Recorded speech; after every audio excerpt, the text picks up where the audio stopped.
That comic podcast.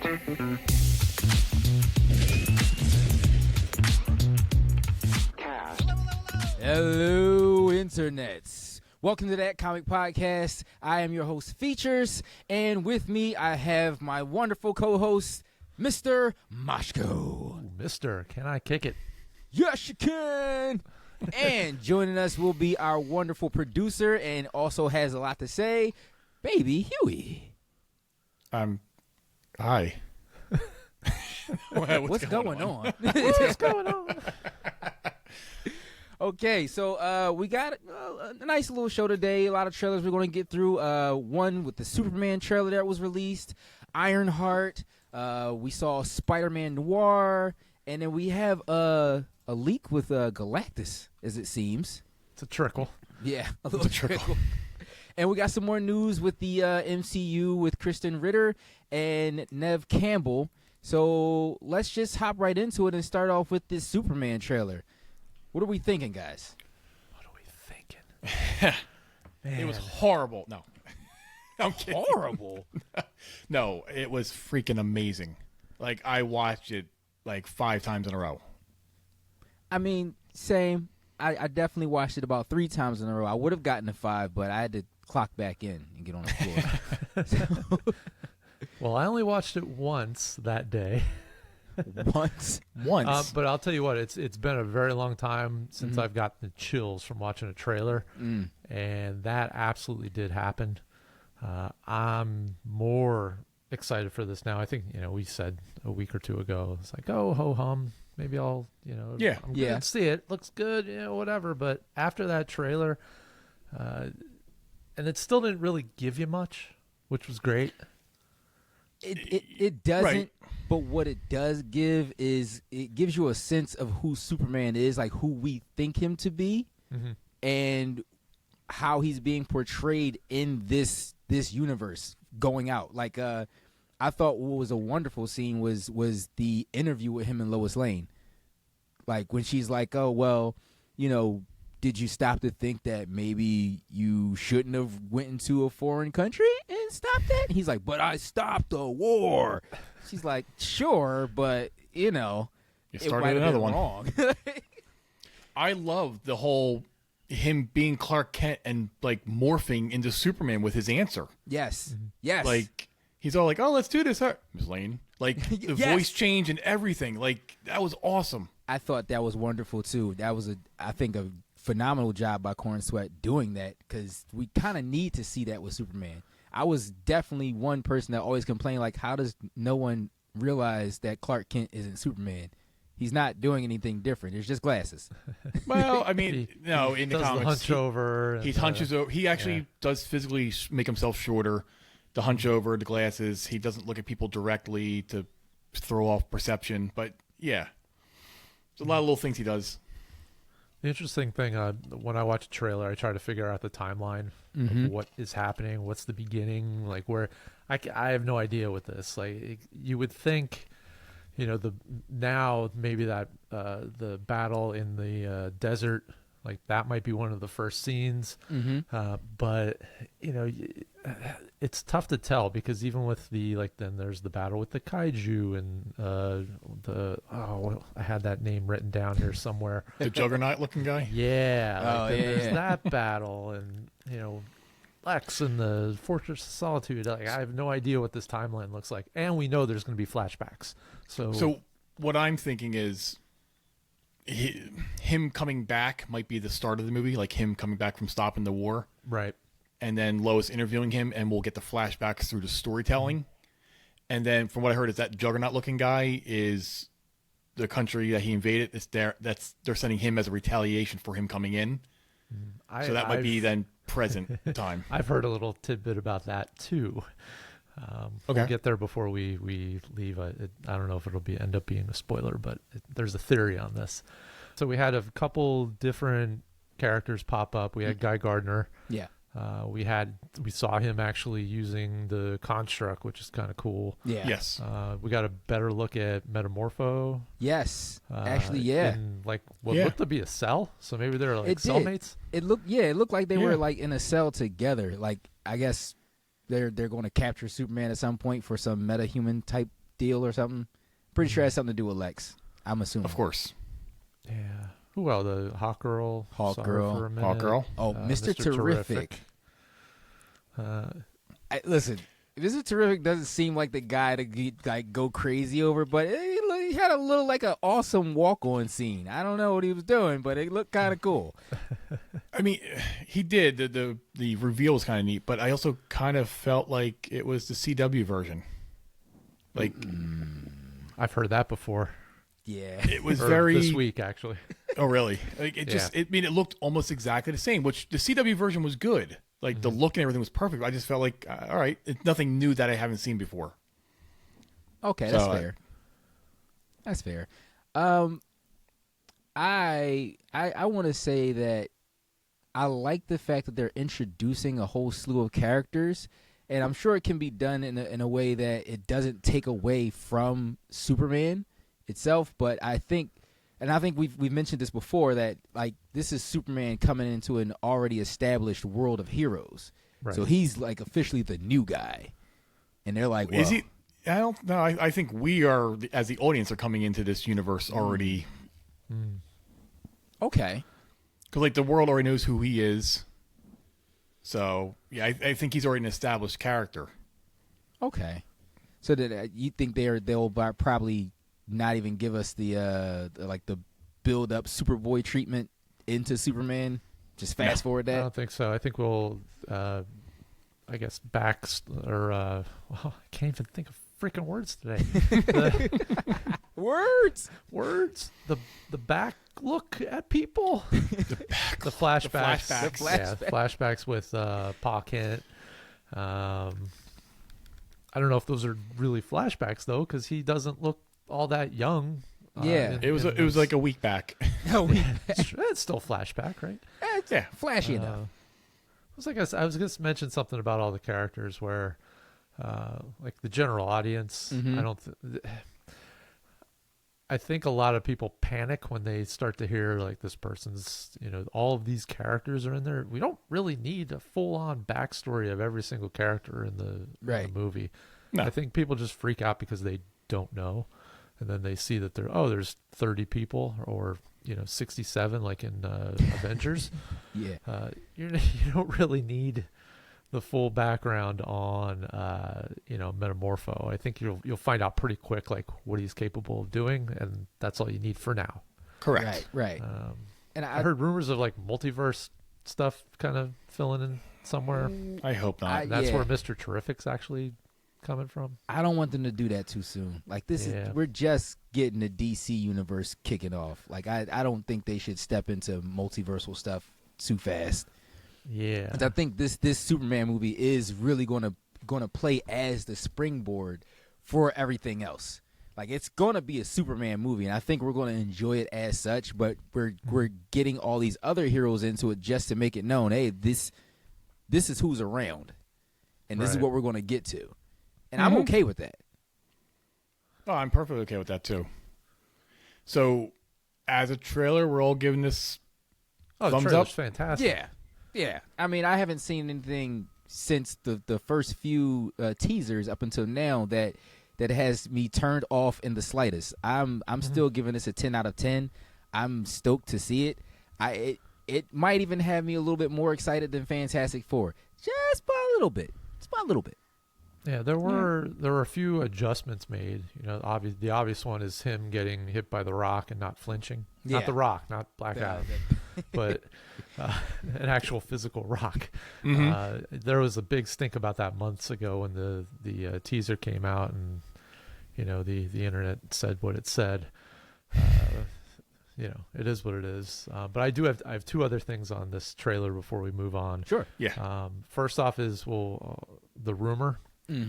So what I'm seeing or saw, I forget who it came from, but it's making its rounds, that the Hammer of Boravia is actually Supergirl. Wow. Yeah. And what is the Hammer of Boravia? That I didn't fully understand, but apparently it is a weapon of Lex, not of another country or something like that. So if he happens to have this other alien that he's been cooped up in wherever, and we know she's pissed off because that's what Supergirl is, right? Right. Oh, so that's the Juggernaut-looking guy. Yes. Okay. Okay. So then, because obviously the Kaiju's not going to be able to do anything. All these other things aren't going to be able to do anything to Superman. So what do? You end up getting another Kryptonian. I guess, I don't know. We'll see. But again, that's a rumor. But the other thing is we might find out earlier than we want to about who the actual Hammer of Boravia is, because there's going to be a screening of the movie on July 7th. Oh, no. Nationwide, thanks to our wonderful friends over at Amazon. They are not Really? on our side. So this isn't just the premiere. This is a nationwide. This is open to, I guess, Prime members who can actually get the ticket. So from what I understand, you have to actually apply for it. You get it, and then you're able to go to whatever theaters happen to have it that night. So it's happening 4 days before the Yes. actual release. So Yeah. all you nerds and blurs out there, please, for the love of everything, keep the spoilers to yourselves. Yeah. It's not going to happen. It's going to be up to each and every one of us to just not look at the internet for 4 days, Yeah, that's which is really hard for us. yeah, Yeah. because we have to. Oh, Look, we man. might have a spoiler full show Right. before it actually comes out. Well, guys, I know it there's looks like. filters and things that you can throw on so you don't see certain things, but True. Now, before we move on to the next trailer, To a horrible trailer. hey, come on, man, come on. We'll get to it. I just wanted to mention that Hammer of Boravia rumor might be in Supergirl. Just thinking about it now, there is that scene where he does get blasted in by what looks like heat vision. boom. So Not Cyclops. yeah, It could also be Ultraman. could be. But if But it's why- Ultraman, then they're diving into the multiverse stuff, and I hope it's not. Ultraman is in it. Right, he's the guy we've been seeing dressed all up in black with next the little to U. Frank Grillo when they're bringing him in. Correct. So, I mean, that could be the suit, and then the suit gets ripped off, and that's what he's wearing underneath. Possible. Possible. You have a good track record with your thoughts here, so I'm usually pretty good with that. All right, well, let's slide into this next trailer for Ironheart. Ironheart. Now, listen, I know a lot of people are not impressed. They seemingly do not care. I, for one, I'm one. Why? Why don't you care, baby Huey? Because it's not Iron Man. Well, clearly, Iron Man is dead. And he's not in the movie or the show as her AI. Okay, I don't care. I think that might be a misstep on their part, but also budget. You know? Yeah, I don't care. Then don't make the show. I mean, I don't know. I probably won't watch it, but who knows? I did end up finishing Andor. We'll talk about that in a little bit. I mean, Maybe we'll talk. Interestingly enough for me, Ryan Coogler is actually behind the directing of this show. I know, words. I thought he was EP.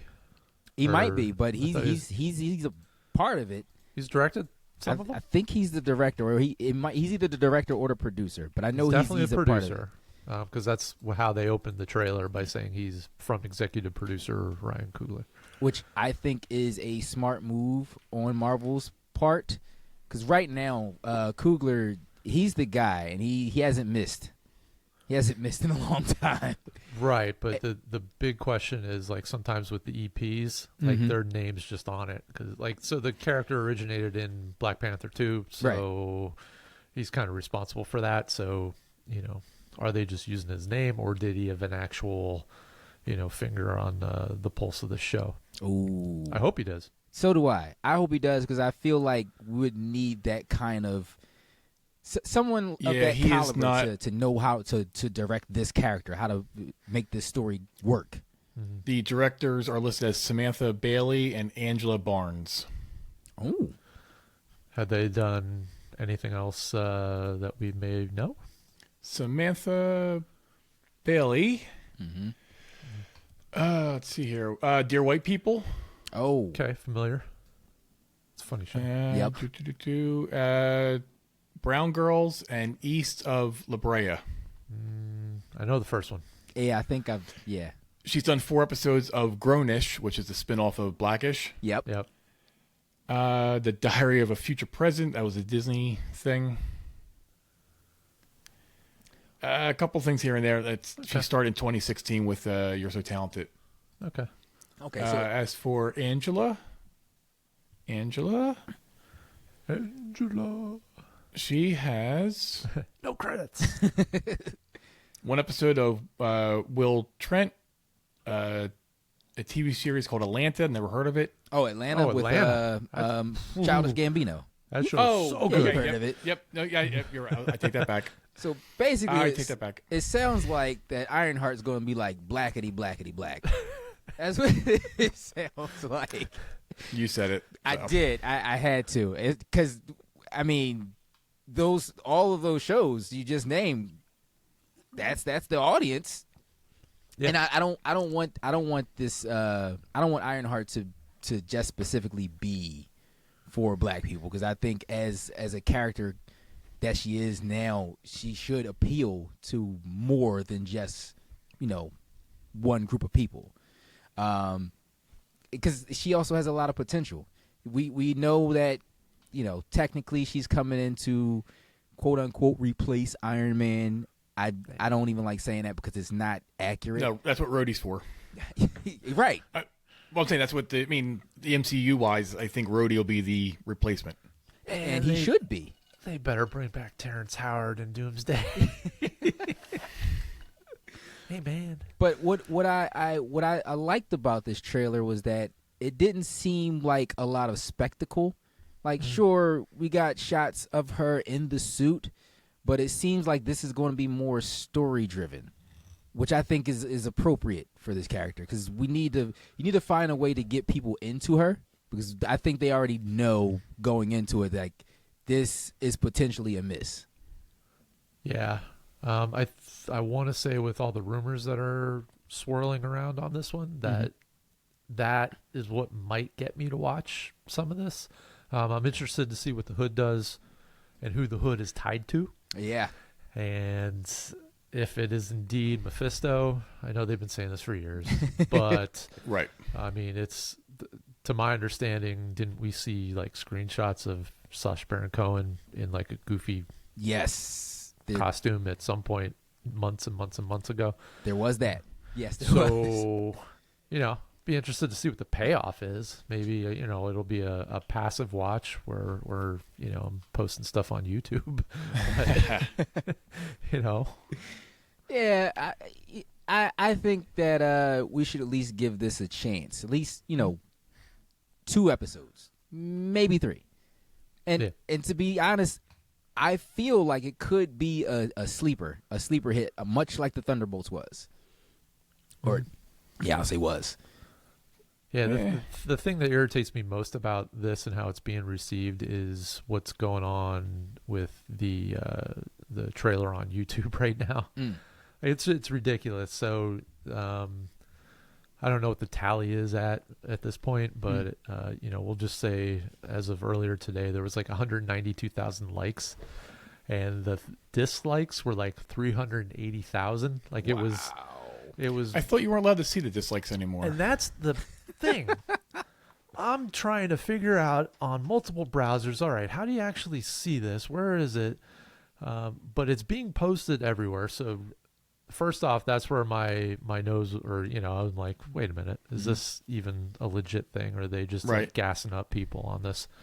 But I did see like screenshots of it. So I don't know if I'm like, my settings are set a certain way that I can't see them. I don't know. Well, you know what? I want to attribute that to I want to attribute that to like early on just hate.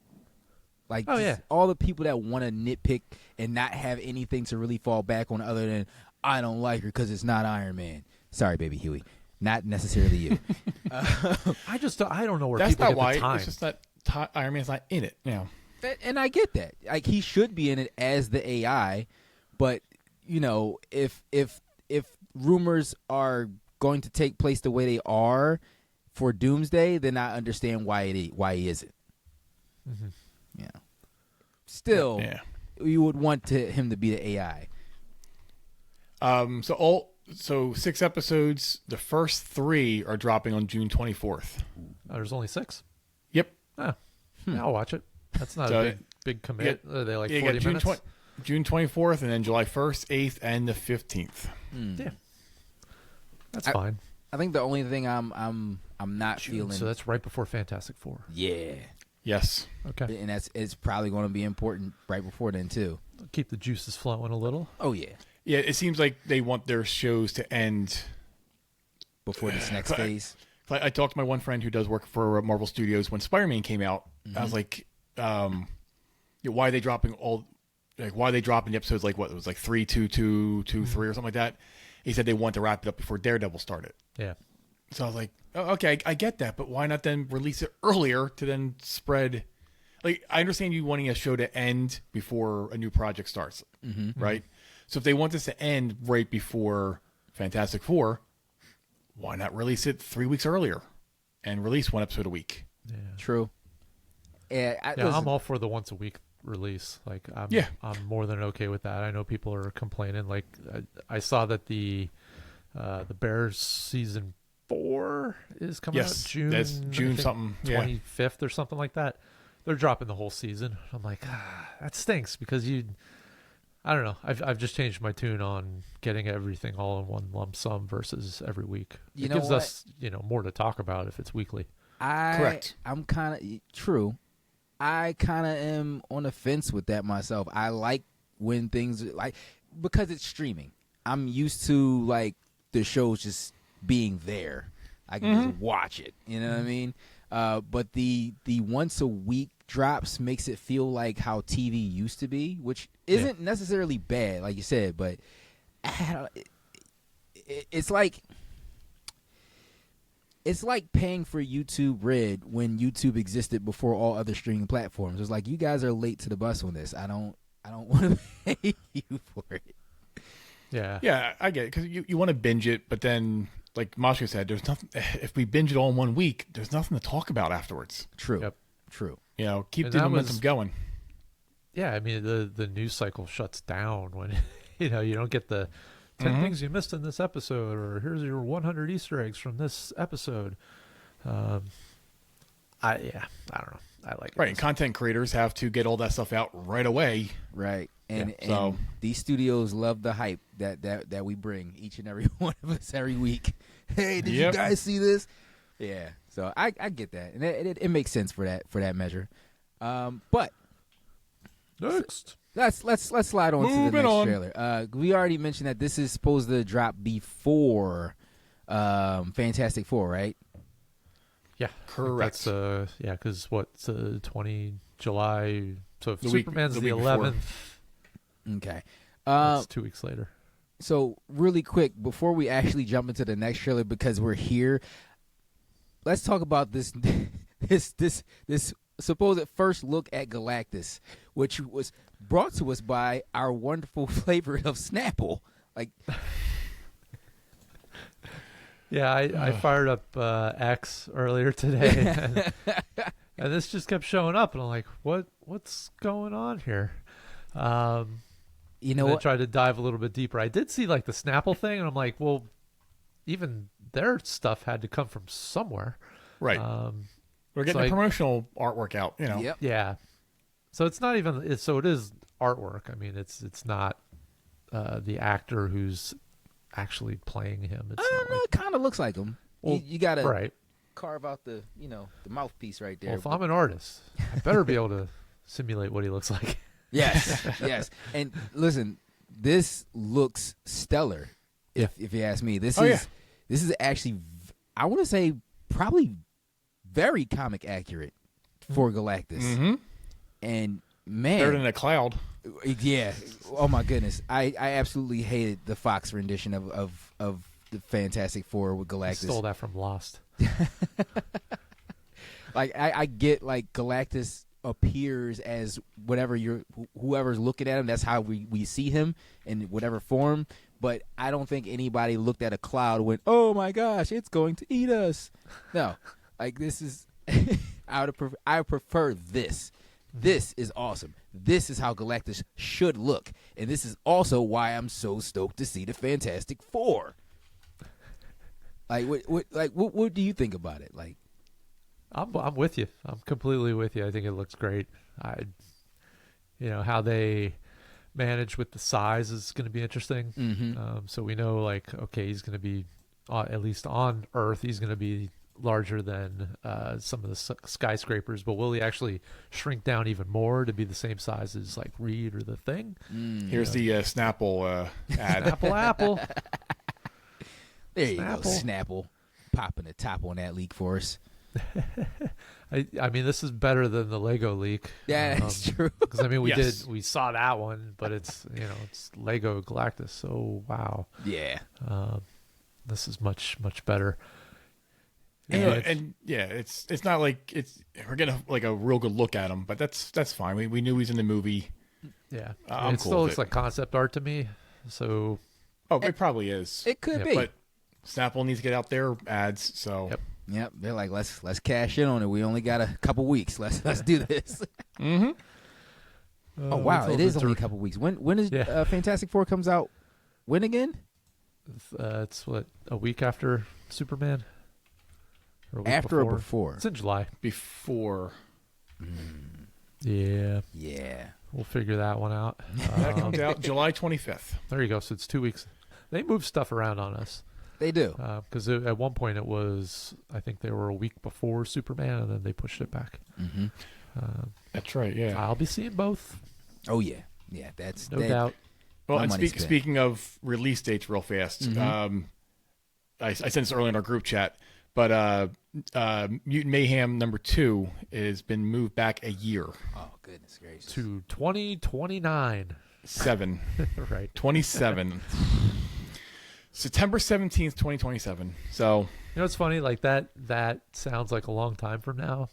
But does. we've been doing this little circus for a while now where, yeah, oh, Fantastic Four is going to be out 5 years from now. Well, it's Yeah. here. guess what? Yeah, And that 5 years So- flew. Yeah, it'll be here soon enough.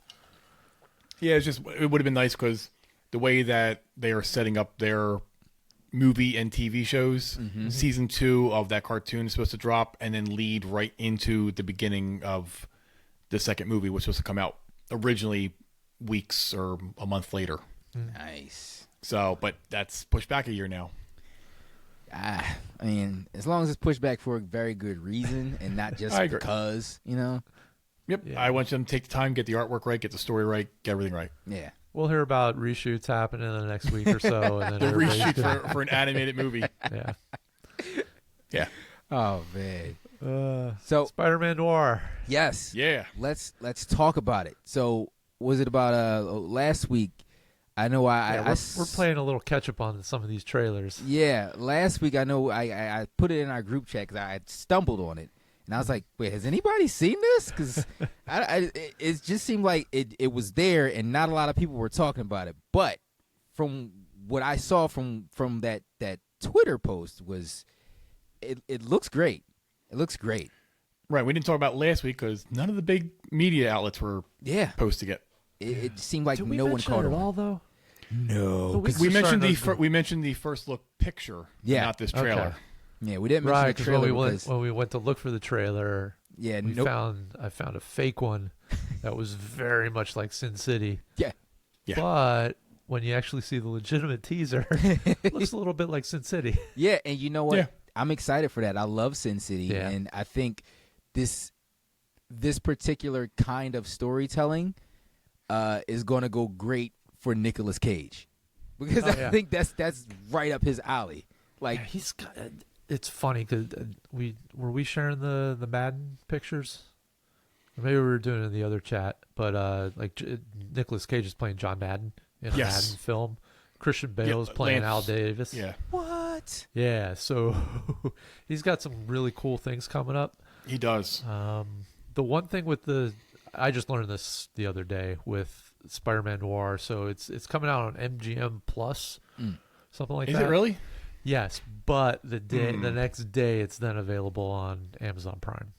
Oh, so it'll be okay. like a one episode premiere on MGM Plus then, right, or something like that. Well, everything. So originally it was just all supposed to be on there. So you'd have to subscribe to another thing. But Right. Since Amazon owns MGM, because they own Bond too. They We'll do. be talking about that at some point. Yeah. Not today. Coming but soon. Coming soon. Yeah. So keep an eye out on Amazon for that one. Definitely. But what were you guys' initial reactions to this Spider Noir trailer? Awesome. Awesome. Oh, I've never been piece. so excited for black and white content. All right. I was just gonna say I didn't realize they're doing it in black and white and color. Yeah. Yeah. And the color part of it was the surprising part. I originally thought it was just going to be black and white, but apparently maybe it was the black and white is the special version. I don't know. I don't know. But I didn't know it That's- was both. Interesting. It's Spider-Man content. The Yeah. only thing I'm hoping for is this is the same one from Into the Spider-Verse. So like we'll see him with a colored cube or something. I'm hoping. Maybe, but I don't Probably know not. if they're gonna I don't know if we'll get that extend tie it in. there. Yeah, I don't know if they're gonna Yeah. tie it in. But Maybe just like an Easter egg, you just see it a quick flash and behind him or something. hey, it might Maybe happen it- at the end of the season finale. Who knows? Yeah. I mean, for the most part, it is still Nicolas Cage, which I do believe he voiced him in Spider-Verse as well. He did. Yep. Yeah, Yep. and Nicolas Cage being such like a comic nut, this has to be good. And that's why we're getting this show, because of him loving the character, and it's Nicolas Cage. Yeah. Oh my goodness. All right. So let's move on from Spider-Man Noir and then jump right back into the MCU and talk about Krysten Ritter, whom we know affectionately as Jessica Jones. Jessica. Now, Jessica. Now, so- let me preface this for a second. here. Sure. So for this is a curtain pull for everybody out there. Mm-hmm. We normally record Sunday, Monday, which sometimes has its disadvantages for a lot of information that Yes. comes out. News always drops on Tuesday. Because Tuesday. prior to our recording, what was it, last week, we had that soundbite from Michael Coulter down at Baltimore that had Yes. mentioned, and we were talking about Krysten Ritter, and we were talking about, the rumor is, and he's like, oh yeah, he did say like she's definitely going back. This Yeah. was before it was announced. It was an ear hustle, but yeah, he was like, she's going to be in this. It the was second overheard. season. Yeah. And then, Monday/Tuesday, they had the announcement. I don't know what the thing was called, but It's that's what the they announced. their upfront presentation. It was There for you their go. advertisers. Yeah. That's what it was called, and she came out on. Yeah, so it was official at that point, but we kind of knew it and called I think it what I ahead said of the time. screenshot of it. I said officially official. Yeah, You yeah. guys- That's the same thing with the Neve Campbell stuff we'll talk about in a second. But Yeah. Krysten Ritter's awesome. Glad Oh yeah, to see I'm that's so official. excited. She is, and I'm actually curious, right? Because, well, we know she's coming back. We haven't heard word on Mike Coulter coming back as Luke Cage, although he did say, He ear didn't hustle. give you the little wink, wink. No. And you were the one talking to him, Feach. I He was. didn't give you. but I told him, I was like, I don't want any spoilers. I know you probably can't. And he's like, yeah, don't worry about it. But So that's confirmation. He couldn't say anything. yeah, he couldn't say anything. But I'm hoping he does come back to cameo, because I think this when they come back, this might be the era when him and Jessica Jones actually are a couple at this I point. was gonna and they say have the I baby. think he needs some more coffee. Yeah. Yeah. So that would be interesting to see him Breaking come down back. walls. Yeah, as Luke Cage and having to be the father figure, but also be the hero alongside his wife. That'd be dope. I would love to see them to try to bring that to the show and how that You take down Kingpin, and then Luke Cage is mayor. Yeah. Yeah. I mean, if there's. Oh man, I was just going to do a WNBA reference. Oh jeez. It's almost as good a bet as Portnoy betting on Caitlin Clark to get a Caitlin triple Clark. double last night. And he won that bet. Yeah, like I would bet a substantial amount of money that Mike Coulter's gonna be in. If they're bringing back Jessica Jones, Yeah. they have to be bringing Cox. back. Yeah. Bernthal, Yeah, I mean, well, they're all coming back. yeah, I mean, Yes. Bernthal's already back, and they're already talking about Even what Finn Jones is that his name? Finn yes, Jones. Finn Jones. Yeah, but I don't know if he's going to come back as Iron Fist. It might be who was it that We played keep Colin hearing Wing? he is, and then isn't, and He got is. he got the shaft with his Yeah, stuff. Yeah. it was. I think we gave him a rough go of it because he wasn't playing grown up, mature Iron Fist. He was playing. I have this special power, and I'm still a kid. Like, Look, for any fans out there, don't watch the Iron Fist show. Just go watch Defenders. yeah, He's really good in Defenders. that is he the actually best. had a story to work with. Yeah, that was the best iteration of Iron Fist that he played. Yeah, I agree on that one. Sweet. All right. One more And- thing we need to correct from What? last week. What's What's that? that? Neve Campbell. Ah, So we yes. brought it up that she was going to be in X-Men. We Yes. were right. X-Men. We were right. X-Men. But wrong X-Men. But she will be voicing, was it Polaris? Yes, Polaris, who is the So we had daughter that. of Magneto. Yeah, but she'll be voicing Polaris in X-Men 97. We should have hit up the 97 crew while we were at Super Jersey Comic Expo. Well, you know what? Yeah. They might not have known. Yeah, Who I don't knows? This was just announced. They probably didn't even get the scripts yet. Who knows? Which means they already had the announcement weeks before we even knew. No, didn't they say they did all the voicing for? I mean, Yeah, not see, that they would know who's who, but especially if they're not in the same room recording. Yeah, season 2's got to be almost done by now because they're already working on season 3, right? Yeah. maybe So- or they might be in the middle of doing season. But 2. here's the other thing. This was confirmed, or this was Yeah. You're right. It was Should we confirmed trust by. him? Well, I mean, we got to take it with a little bit of grain of salt because it is Beau DeMayo, and we kind of know that backstory with him being the former showrunner of X-Men 97. But according to his tweet that he put out, he had actually cast her as in the Polaris role prior to. right. And Okay. there was, I believe we spoke on it after his removal, that they were going to keep a lot of things that were already set in place, but after season 2, it's pretty much going to be a whole new cast, new showrunner, new ideas that are going behind it. And I don't want to say new ideas, but they're not working with what Beau had Right. after Correct. that point. Bono's X-Men. Yeah, well, he did because that first season was phenomenal. I gotta give him that. And I will say I will miss his weekly. All right, here's your homework for the week. Yeah, You may still I- get it, to be honest. Well, I have also heard that for season 2, they basically ripped apart. There's still the aspects of his season 2, but they basically redid everything. yeah, and so apparently, the Polaris character is going to pick up from where they left off with her in Cold Comfort. Now, I don't quite remember that episode from the X-Men, the first X-Men animated series, but I do remember X Factor being in there. That was, if I'm remembering correctly, because I binge watched X-Men before 97 came out, and if I'm right, Cold Comfort is the only episode that had Iceman in it. Yes. When Bobby was trying to break in, and she found out that Polaris was with Havoc now. Yes. Yes. So, Bobby. so yeah, they could be picking up with the whole relationship. Maybe she's gonna go back to Bobby. I don't know. It depends. Sidebar, you know what I didn't like about them introducing the Havoc or the X Factor in that first X-Men animated run was What's that? they never put it together that him and Cyclops were brothers. Correct. Which Jean was, knows yeah, right. But it just was weird to me. Like, come on, guys. because she found out when she scanned their dad's mind. Mm-hmm. That's dirty. Dirty Jean. Well, I mean, Or wait, no, Dirty Diana. Yeah. Jeez. Michael Jackson. Anyway. All right. So I got some news. oh, let's get into it. Since I like turtles.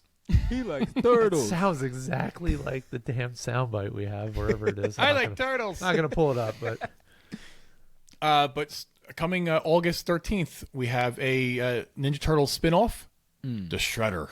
Ooh. So since the ending of the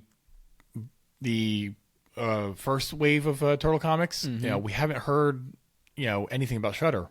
And the last we heard of him, he basically went off to another dimension. Another dimension. So I think Dimension X with Krang. I can't remember where I think he went to Dimension X, but I can't really remember. But it looks like he's coming back to our dimension, and some of the artwork looks freaking cool. A couple different variant covers. Hey, Feach, I may buy a variant, a B cover. See? Cover B's, baby. But the cover A is also really good. One of the covers shows that Shredder is like old and white, has old like white hair now. So I don't know if whatever dimension he was in, if it aged him up. But it looks like he's going to come back and try and take control of the Foot Clan. So he may be getting back to like the evil Shredder. So, question for you is, I know you've been keeping up with the Turtle series. Where they are now, right? Shredder's away. His daughter, nephew, son is running the Foot Clan right now. Karai's running the Foot Clan, and he does have a nephew now that he is running a different clan. I can't remember what the name of that clan is though, but that might be coming to a head with those two clans. Okay, because it's from what I've seen or read from the few books that I have read in the Turtles run, is they make Shredder seem like this very mythical figure that just went with the shadows, and they're like, oh well, I guess he's not coming back. Ooh, that does look cool. And then this one. So him, and it's saying like breaking news, Shredder's back. I like this one. Yeah, doing the superhero pose. Yeah, that looks awesome. Listen, I think Shredder, amongst all of the characters in TMNT, he deserves a one shot of some sort. Like we know where he comes from. Oroku Saki, beefing with Hamato Yoshi's clan, and he runs the Foot. But I want to know this last one here. Look, see how old he looks. You know what? That looks cool. I just wish he had a Fu Manchu, and I know that's kind of stereotypical, but I just feel like he needs one to just swipe away, like in in Kill Bill. But yeah, it's coming out pretty soon actually. But yeah, I'm interested to see what happens with Shredder. And then in September, we're gonna be getting a Casey Jones spinoff. Casey Jones. First solo series for him in almost 30 years. Now, why is it taking so long for him to get another solo series? That's a good question. I thought Casey Jones was like a fan favorite. Like, yeah, he is. That's a question to ask IDW. Right. And what do they say anything about him in this new Turtles run so far, or this one just got announced, so the news is a little bit scarce on what that's going to be about with Casey Jones. Okay, but he hasn't been around though. He's still around. He's in the current comic books right now. Okay. So something's gonna probably happen that he'll probably leave that comic to then go into his own. All right, give him a one-off adventure that we can follow. Well, no, these are listed as series, both Shredder and Casey, not one shots. Oh, so like ongoing, not are they limited ongoing series or they just say series, nothing mini series, nothing limited, just series. So hopefully it's a long run. You know what? I'll take that. An ongoing Shredder series and an ongoing Casey Jones series. Two characters I think you can do a lot with, especially with Shredder. I think that one's got me the most excited. Agreed. Do we want to get into Andor? I mean, I'm okay with it. Here's what I'll say about it, since you guys didn't finish it. A lot of people haven't seemed to finish it, so I'm not going to. Well, really, we know how it ends, but you don't really know how Andor ends. What I will say, last week I said I made a confession. I said I fell off. I did also say that I needed to watch something to clear my palate. Yes, and I did that, and then I went back and I watched The Last of Us, all the episodes I missed. Show's it's still pretty good. Mm-hmm. Okay, so you're Can't getting complain. back into it. I'm Yes. back into it. I'm going to watch the latest Good. one when it's glad. available. Also went back to Andor. The funny thing is, like, I cut out on like episode 4. When episode 7 hits and the Gorman massacre happens. Spoiler alert. No. Oh, That was like a month ago. you're messing with me. Okay. All right. Well, no, that's like a big historical thing in the Star Wars universe. Like, everybody knows about it. Okay. Anyway, when that happens, the trajectory of the show dramatically changes, and it becomes much more of a thriller to the end. So you kind of see how all the inner workings of everything from the Republic and the rebels, how everything just ramps up dramatically and moves forward, and a lot of people die, and a lot of people, jump planets, and a lot of things are built. The massacre is basically like it's the jumping off point. When he got thrown into jail in season 1, where it got better. Yeah, I mean the whole point of them they wanted to take over that planet, which was I forget the name of it. I forget there's so many other But planets. they're and stuff supposed like to be like this raw material, like right at the core of it, right? Or right. something like that. It's kyber crystal. Oh. So they wanted to just take over the entire thing because they needed that to power the Death Star.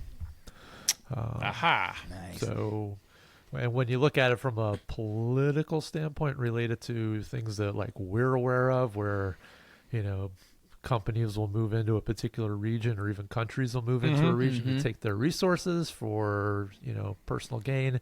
It makes it a little bit more interesting when you think of it that way.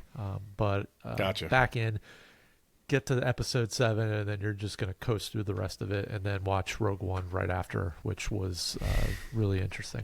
Wow. So Rogue One is the series finale. Pretty much, yeah. Again, just get past the first few. Things need to build in order to get the payoff in this. Kind of like the first series, or the first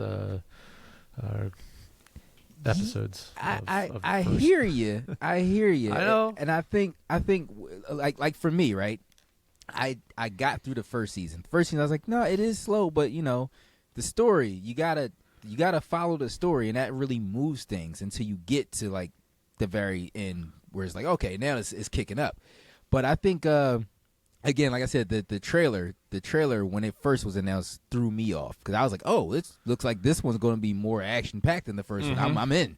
I mean, it is. And back half. but at the back half, like just like the first season, I was expecting, my expectations. I'm sorry, that it was going to happen a lot sooner, and I think that's probably why myself and maybe a lot of others probably fell off of it like really soon. And not to say that the episodes were bad at all, because they weren't.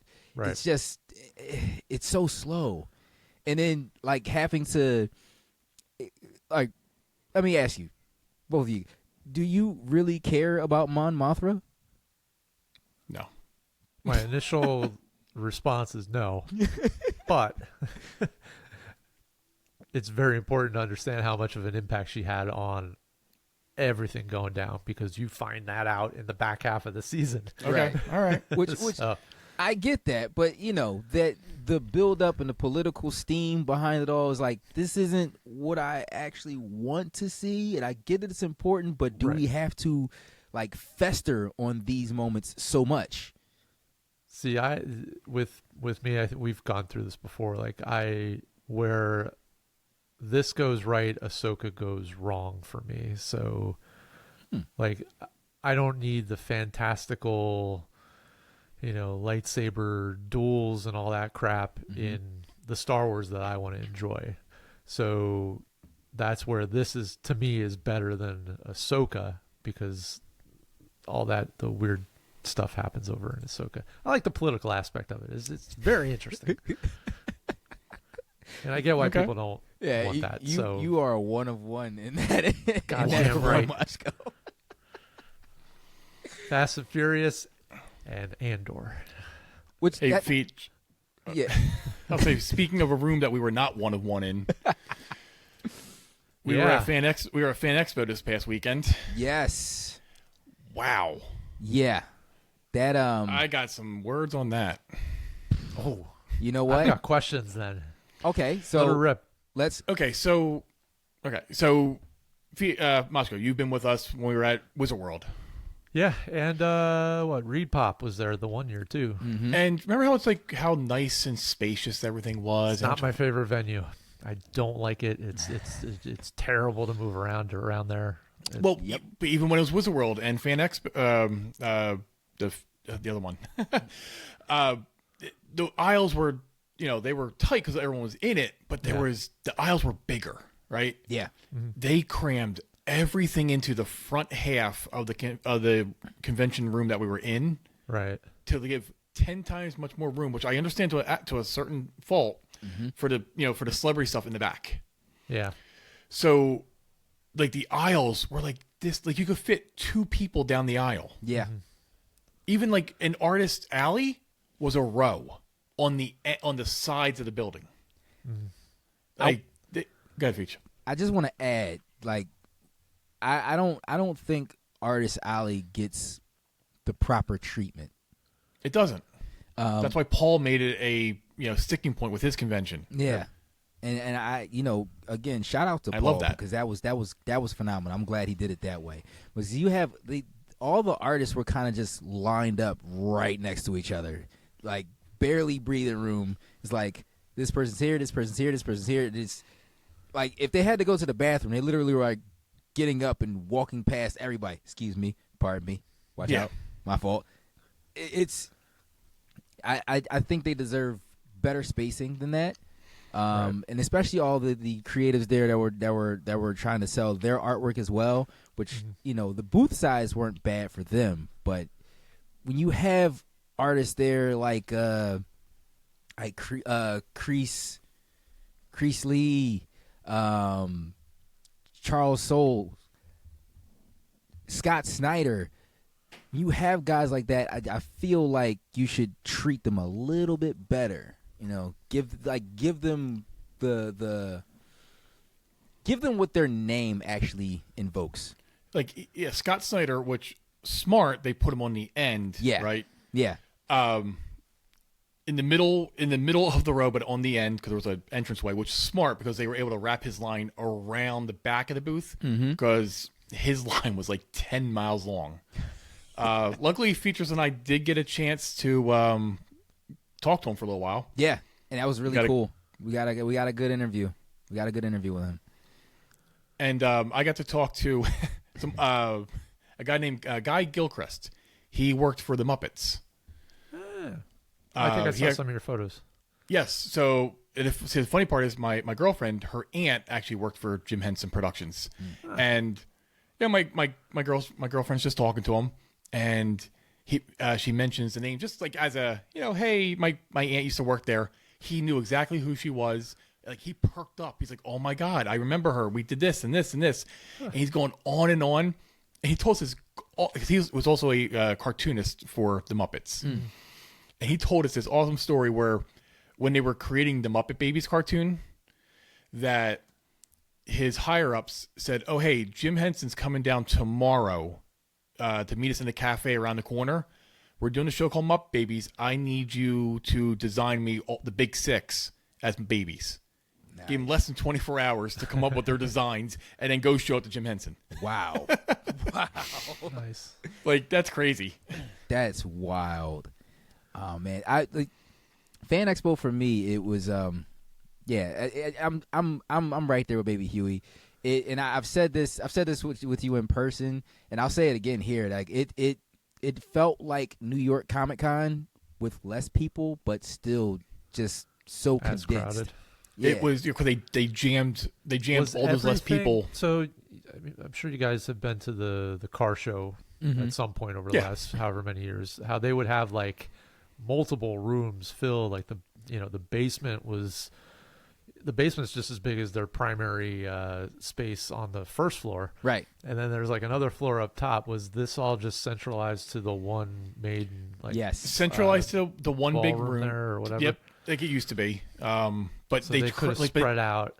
They could, yes, they could have minimized some of the celebrity area. They could have. Yeah, and gave a little bit more room to like the vendor area. But again, they also had a stage off to the side with they were doing shows that was like taking up another half that they could have maybe made that a little bit smaller. Yeah, it was Andy Serkis was up there talking for a while. Yeah, I think that was a Screen Rant that was hosting those side panel shows. Mm-hmm. And then they had a couple cosplayers there and they had their own room downstairs. Mm-hmm. We actually ran into Maurer while we were there. Mm-hmm. And he had a VIP pass, and he took us down to the VIP room. It was just a room with some tables in it. Like, well, it's like when we were at New York and we had we were able to go into the press room. But that but press that was room an was upstairs. bigger. Yeah, that upstairs room was a whole. Okay, like, so not similar to. Right. Oh no, this was the room the size of like it's like a little break room. Yes, had like break pretty vending much machines in it. And, no, not even vending machines. Nothing. It was just like 8 tables and a drop cloth with the logo on it, so you can take a picture in front of it. oh jeez. It was stupid. Yeah, I mean, so over the course of the last 4 weeks or so, we've seen Fan Expo, which was it's more pop culture. It's not just comics or anything like that. Yeah, Monster Mania, primarily monster. That's the word I'm looking for. Horror, that genre. Mm-hmm. Yeah, and then before that, and probably the best experience, I would say. Well, Super Jersey. I was Comic only one Expo. of them anyway, so it was my only experience. But knowing how I feel at other events, Fan Expo, not Fan Expo, Jesus, Super Jersey Expo. And after talking to Paul, like with his focus on comics and the creators and everything, that was definitely more a comic show. Yes. Yeah. And it definitely came off that way. Yeah, Fan Expo, like you said, it focuses on fandom, but not specific, not one specific fandom. Right. There's like a whole slew of. There's wrestling. There's William Shatner was there. Yep. Yeah. Steve Gutenberg. Steve Gutenberg. That's right. Look, my girl went to go see him. She wore a short circuit T-shirt. Steve Gutenberg loved it so much he took a picture of her. So we're like, does this wash out the pay for your autograph? Feature. We got to talk to Mr. Superman. Tyler. How do we pronounce the last? Tyler Hoechlin. Yes, he was awesome. So nice. Yeah, it was amazing because like we approached him and he's like, guys, I'm about to leave right now. I'm sorry about that, but I know it would have been super nice. I'm like, yeah, you know what? I'm just thankful that you even acknowledged this for right now. He said, that's fine. And I got to ask him like one question. I was like, yeah, I heard you he did some voice acting. You also did the voice of Sephiroth on Final Fantasy VII Remake. And he was like, yeah. He's like, that's actually something that's been out for a while now, but like people are really starting to catch on to it. Yeah. So he was amazing. I'm pretty sure like if because a lot of the celebrities weren't doing interviews at all. But yeah. I think he, given time, would have definitely been open to it. Yeah. And shout out to Tyler Hoechlin because I feel like that would have been a really great interview we would have. But hopefully I can reach out to him and get him later on. That would be awesome. His handler or publicist, whoever was with him, she was very receptive to it. She says we just normally had the stuff, set up beforehand. I saw it was probably over the weekend, actually, or the last couple of days. I saw him on it was Michael Rosenbaum's podcast. Okay. So he was on there. Inside of You with Michael Rosenbaum. Yeah, it's funny because his approach on that pod is kind of funny. It's very low key but very sarcastic. Oh yes, funny. But he does it in his house. Yeah, like he invites the guests over to his house. Why they not? hang Why out. pay for a friggin' studio? And of course, true. That's especially personal. if you're in like the right area where people can just come on over. Mm-hmm. But I learned a lot about like him in baseball. So talk to him. About I'm gonna baseball. have to go catch up on that episode. He will. He'll probably love to talk to us if we talk baseball. So we will do the interview, Mashko. Yeah, Willie Features out of this. Hey, listen, I'm not good with baseball. I just know you hit the ball and get a home run. This is a completely off topic, has nothing to do with the show, but everybody's gonna have to listen to it for a second. I was gonna send a photo to you and Maurer about the special uniforms for the Dolphins that are a Miami Vice style. They look they're doing rival uniforms this year. Yeah, they look like awesome. City Connects and all that stuff for NFL. That's awesome. So to close this one up, definitely go there again, right? But know what you're walking into. Correct. Yeah, I mean, yes. Yeah. Look, it's been a couple years since I've been to. Last time I think was Wizard World last time. Yeah. I was expecting it to be a little more like that with a little more open aisles. Yeah. If they gave another 2 to 3 feet on each way, it would have been so much better. Mm-hmm. Yeah, it's you walk in there and you can get overwhelmed just by looking at the first aisle that you're trying to walk into. Because again, like it's a maze walking through people, and then you have to walk through the maze that is the aisles and all the booths that are set up so the way they are. But aside from that, I think it still really is a cool event. But like you said, you just got to know what you're walking into. Yes. And again, some of the celebrities that were out and about, they were awesome. They were cool. Like I got to kind of talk to the Black Ranger. He was awesome. He was awesome. Asked for an interview. He gave me a respectful turn down. But he also kind of started the conversation that we got into. And I was waiting to say, hey, I'm representing that comic podcast. Just want to know if we can get a moment of your time. He's like, oh, no. But he saw me and was like, hey, man, what's going on? Yeah, how's everything? I'm like, everything's because you were great. hiding behind his booth and he walked through and was like, hey, hi. How'd you get back here? No, that interview, man. I wasn't even in the booth. I was just right around it. I was waiting for him to finish up with 2 other guests, and he just like, he why noticed. Is this guy me mugging me? Kieran Ashley, who played the second Yellow Ranger, was right next to him. Yeah. And she was talking to me for a few minutes too. She's super nice.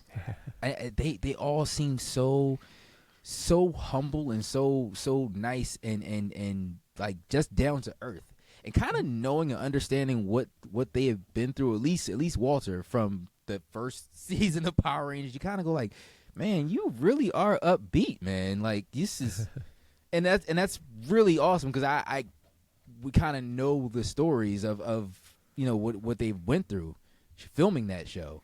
So I think for him to be as upbeat as he was, down to earth and so cool and just in this very relaxed state, I think that's a testament on who he is. Oh, absolutely. Yeah. The only question I really wanted to ask him that I didn't get a chance to, 2 really, was who came up with the idea of hip hop keto and why can I find the Power Axe anywhere?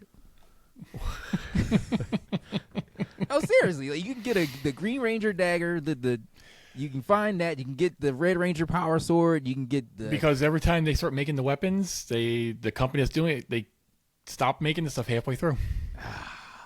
But the Power Axe was next with Hasbro. They were going to do... All they had left was the Power Bow and the axe, and they were done the weapons. And they decided to stop making the Lightning Collection, so... Man, if you hear this at all, Hasbro, bring back the Power Axe and the bow. Hey, Playmates is doing the toys now, so maybe they'll... Okay, well, Playmates, bring the Power Axe up to us. I want one. I will pay you. Playmates? Yeah, that's how you're going to get it. Yeah, you got to hand them money. All right, so I'm just looking at the old convention calendar here since we seem to be going everywhere, and one of my favorite venues is the Greater Philadelphia Up in Oaks, the Expo Center out there. I love that place. They happen to have something coming up this weekend. It's called Geekdom Con. I have no idea if any of us will make it out there, but I just think it's worth mentioning to anybody in the area. It's May 23rd to the 25th.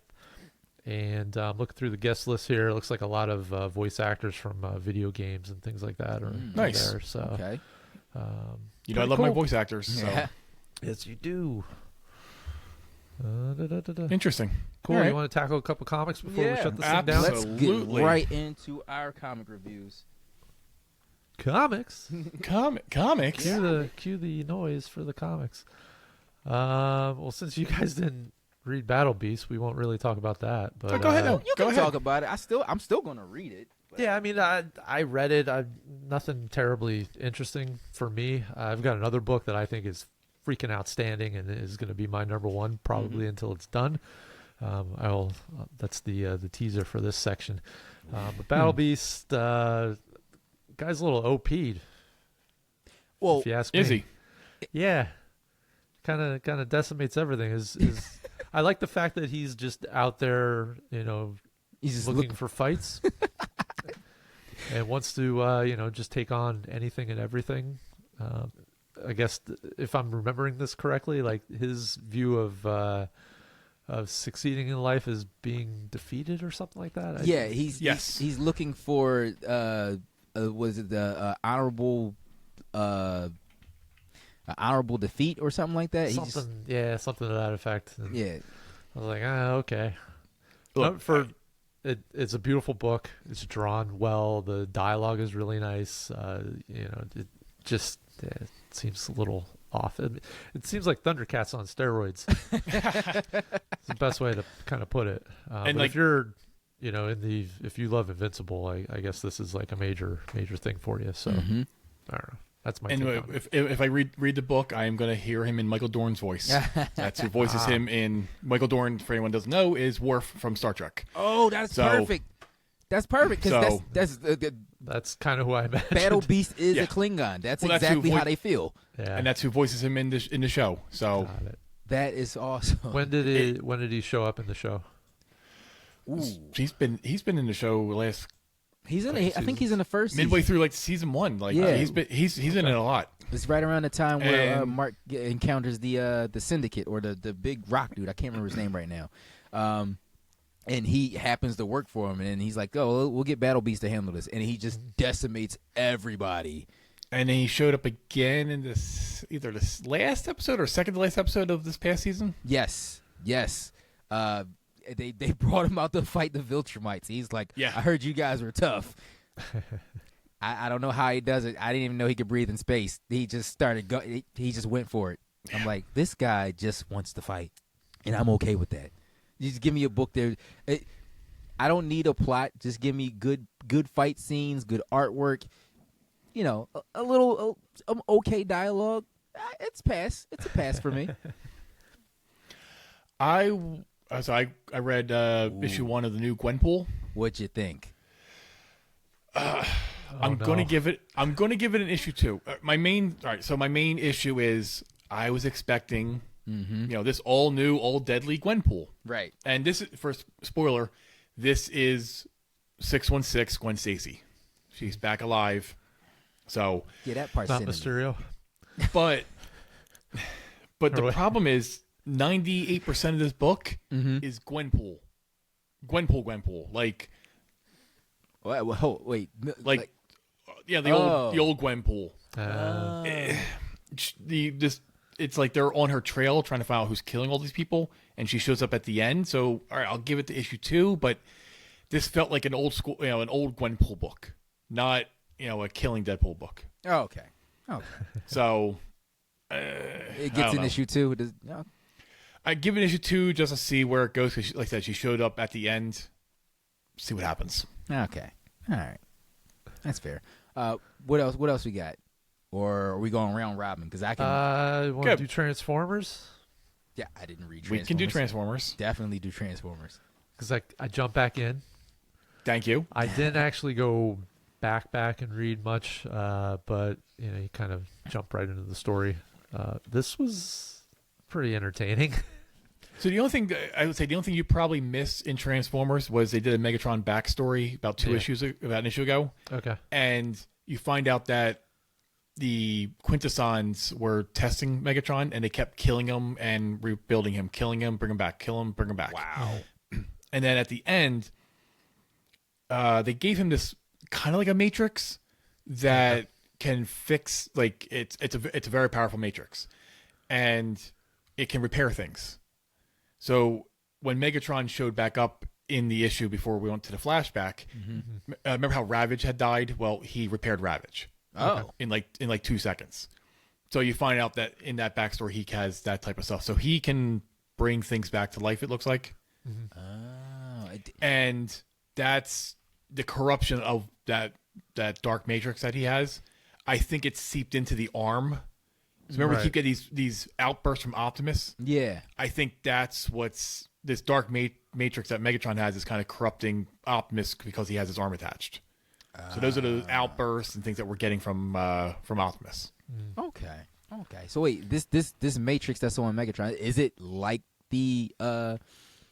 Optimus's matrix though? Is it the matrix of leadership or something like that? Right. I don't know because they've done different versions of the dark matrix. Sometimes the dark matrix is tied directly to Unicron. Okay. So I don't know what route they're going to take. That's amazing that they give Megatron the ability to self-heal, yet Optimus gets blown away like almost every movie. Like, can we do something about that? It's because Megatron's cooler. And we know that Megatron's getting his arm back because the Free Comic Book Day, it shows that Optimus has both arms back later on. So, but this issue was good though. What you guys think of it? It got me back into it. Okay. So I'll probably read the next one. I need to see what happens with was it Starscream? Yeah, which was great. Megatron repairs Starscream just to kill him. so he could beat the crap out of him. Rightfully so. That was good. Rightfully so. And then he transforms into his new gun and has Starscream kill Astro Train. Yeah. Wait, I'm excited for the aerial bots. I was just gonna say that. Oh, see, I fell off from Transformers. My list. Last week he told Mike to take it off his pull list because there's just so many other things that I do. Well, you read some crazy stuff out there. I do. like X-Men. Come on, man. X-Men is fine. There's nothing wrong with X-Men. I will say everybody, and if we're good on Transformers, we'll talk about the one that I think everybody should go out and buy right now. All right. So this book is called Exquisite Corpses.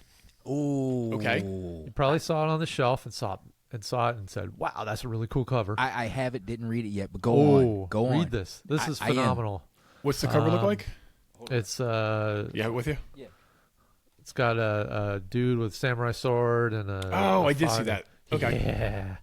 Yeah. So without saying too much about it, because I want everybody to experience this for the first time, so I won't say too much. But if let me try to sum this up. If you like Battle Royale, if you like PUBG. Okay. As a video game. Yeah. If you are into Squid Game, it checks off all the boxes of all that. So the quick synopsis here is it's kind of like a deep state kind of thing where all these families who are basically running the world, they get together and choose their champion to fight it out, and the last champion standing is that family then controls basically the group. It's got like a massive purge vibe to it, because basically they go around and they just take over a town where this is going to happen. And this is kind of where the PUBG aspect of it, or even Fortnite or whatever, where like as the battle goes on, like the battle area closes in on you. I haven't seen that yet, but the first issue introduces like all of the people they choose to battle for them, and they all have like different masks and different.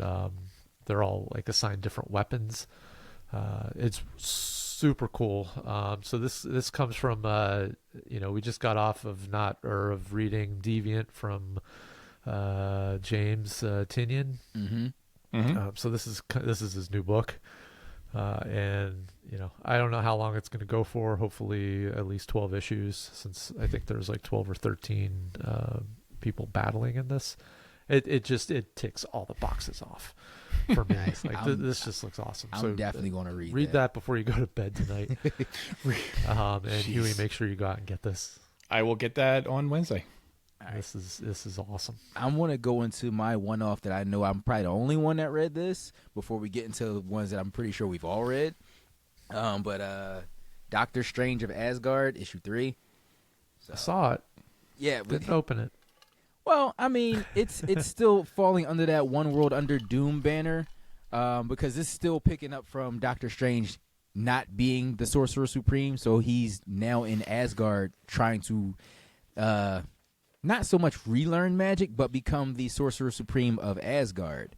And so he's learning magic in a different way. But right now what's happening is there's been a murder, and it was committed in front of him, and it was done by Loki. But what we don't know is why Loki did it, because Loki's saying, like, it wasn't me. I didn't do this. And so now that's the mystery, finding out, was he possessed? Who took control of him? Why did this happen? And now at all this time, so we're in issue 3 now. So after it happened, and that happened in the first issue, right now, that entire time, Thor doesn't know. And he's the current king of Asgard. Like, he's the All-Father at this point. Yeah. But by the end of issue 3, Doctor Strange gets back to his cabin, and Thor and Sif are waiting for him. He's like, Doc, I might have words with you. And that's how the issue ends. He's like, oh, man, it's about to go down.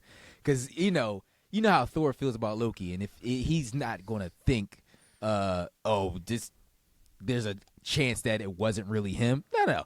He's going to go, oh, Loki did it? Let me go. I got to get rid of him. We're going to put him out of here.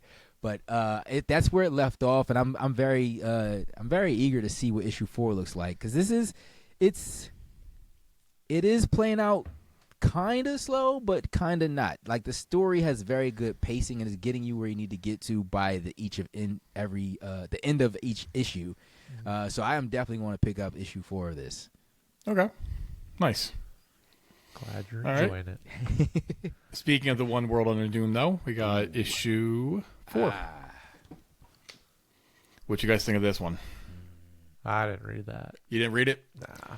So this is Doom, basically Doom versus Dormammu. It's that damn dinosaur. I haven't. I didn't get a chance to open that one yet, but yeah, I know where he left off. Dormammu he was coming to Earth because Doom apparently has left like a lot of things, like a lot of the things that Doctor Strange was like defending or had posts up for.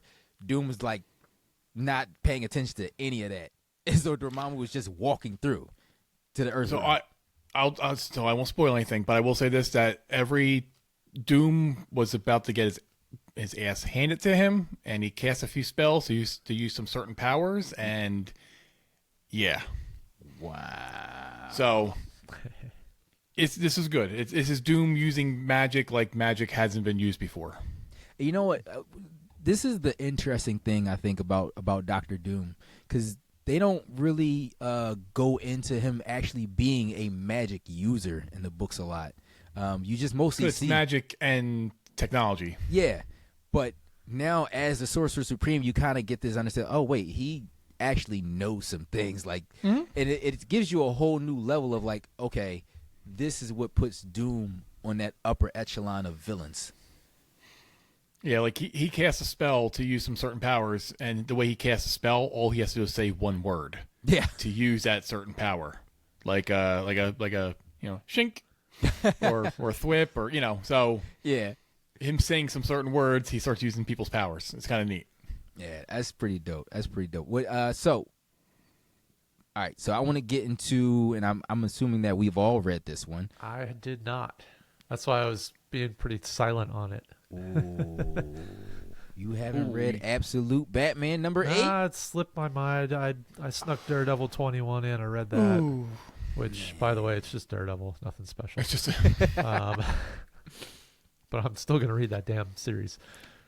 Feach, speaking of with the Batman, why don't you tell us what Scott Snyder told you about Bloom and Mr. Freeze? Yeah. So I'd asked Scott Snyder, because I had noticed then New 52 Batman, there's a villain named Bloom, and he has the same build as this current Mr. Freeze in the Absolute run, except that his face kind of has like this kind of flower budding from it, but outside of that, he's very, very tall, very much like the Slender Man, like this new iteration of Mr. Freeze. And so what Scott Snyder was saying was like there are a lot of similarities between the two, but the difference is with Bloom, obviously Bloom, flower, he has the ability to stretch his limbs, create plant life, and cause havoc in that type of realm. Whereas with Mr. Freeze, he's kind of like this skittering around. If he touches you, you're pretty much going to freeze and go cold. And I don't want to say die, but you get it kind of. But he's more of like, he plays more into the horror aspect, which is, if you know, Scott Snyder has this horror background. And that was one of the other questions I asked him, like, you know, how does this play into how you create these characters? And, you know, as we've read so far, Mr. Freeze is pretty terrifying. Yes. Mm-hmm.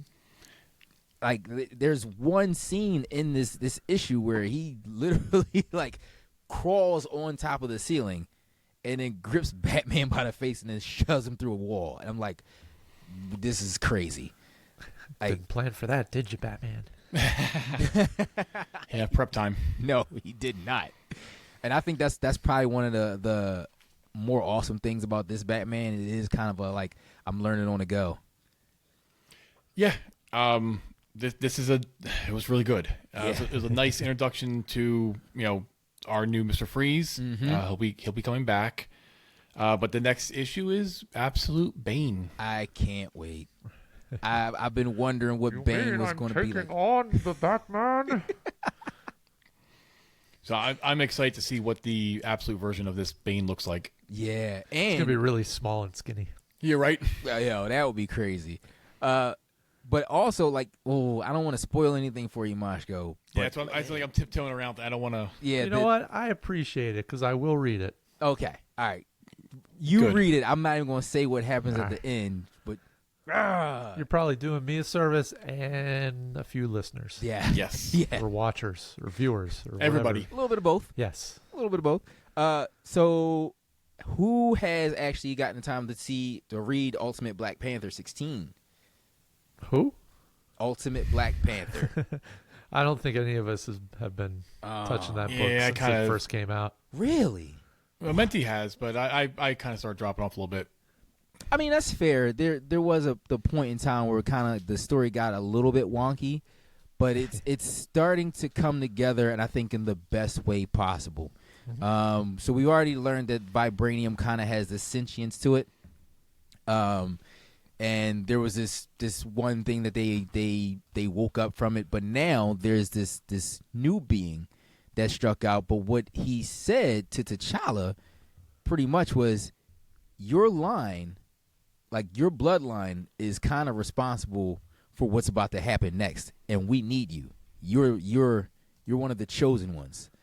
And so, like, right now we don't know exactly what that means, but man, it's got me. I'm interested. I need to know what's going to happen next, because this guy comes out and he's just killing everybody for no reason. Like, he's just, if you're there, you're dead. You're gone. Maybe Sorry, I'll start unalived. reading it again.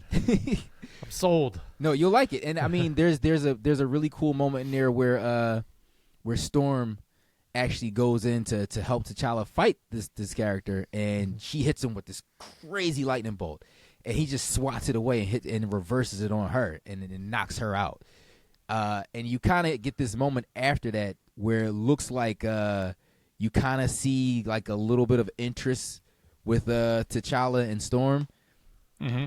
But I'm not sure where they're gonna take that role, because in the preview for the next issue, or at least the cover, it looks like you see Killmonger and Okoye, the Queen.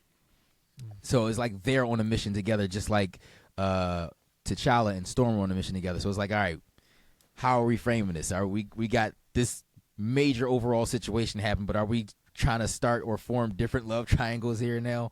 Which, mind you, I don't mind, because I actually was one that was fond of the relationship of Storm and the Black Panther in the main Marvel universe, and sad to see it go. But I would love to see how it will play out here in the Ultimate Universe. All right. So I think that's about it. I want to go a quick look into what's coming out this Wednesday. Books. Ooh. We got Absolute Flash number 3 coming out, and Oh, Ultimates yes. 12. Yes. Still Detective making them? Comics. Got a new Amazing Spider-Man coming out with the Yes. that Hobgoblin issue. Correct. Yeah, we don't know. We think it's Kinsley, but it also could be Ben Urch. Fantastic Four tying into One World Under Doom. Little Moon Knight. Hey, Anybody reading Moon Knight? No. Yeah, I'm not. I don't know what Minty happened. might be. I'm not sure though. Is that's Exceptional X-Men? That is Yeah, number 9. I'll It's, pass. you know, one of the 30 Whoa, variants. You're going to pass? Yes, the only X-Men books for me that are worth reading right now is X-Men and the Uncanny X-Men. Those are the only two. 'Cause the All right. rest of them are they're taking like this crazy focus on a bunch of different groups, and honestly, the main story that I'm starting to notice unfold is that the world is trying to harbor mutants as their own specialized weapons and tactical team forces. So they're treating them like weapons of mass destruction. Interesting. All right. Yeah. Superman Unlimited, number 1. This is tying into the Free Comic Book Day issue. So it looks like tons of shards of kryptonite are falling on Earth, so we'll see how that's going to affect Superman. Wow. With Bug Wars there, did you guys ever read issue 2? I haven't. I know Minty did. has that. Yeah. He's big on Bug Wars right now. Yeah. Yeah. And we got Nice. Spider-Man Wolverine. Yeah. Getting tired. Ooh, Thing. Thing number 1. Thing number 1 right there. Wow. The Thing has his own. Giving the Thing his own book. You know what? It's probably like a one and done. Maybe. But I'm into it.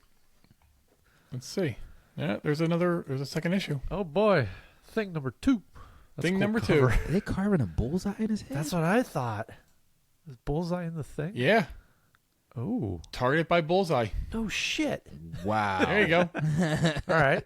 So that's definitely getting a issue 2, isn't it? Yep. Yeah. Yep. Thing. All right. And then What else we got All here? the other stuff, man. Yeah, nothing. Rogue Yeah. Sun, whatever the hell that is. Rogue Sun is almost like Radiant Black, but I'm not into Rogue Sun. Gotcha. Whole lot of Star And Wars. Ending with Star Wars Looks there. like with it's and Vatican City number 2. So now we get to find out what the Pope's really doing.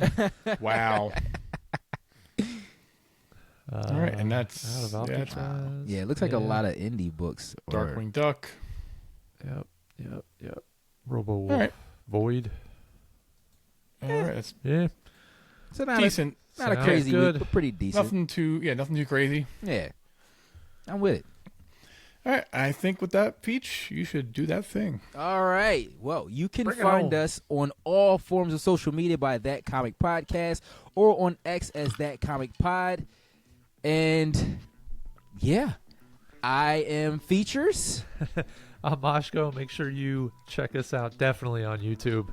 And if you're mobile and you're moving around during the day, make sure you subscribe to the podcast on all podcast platforms. Smash that like button. And I'm Huey. Deuces. See you next week. Excelsior. Yep.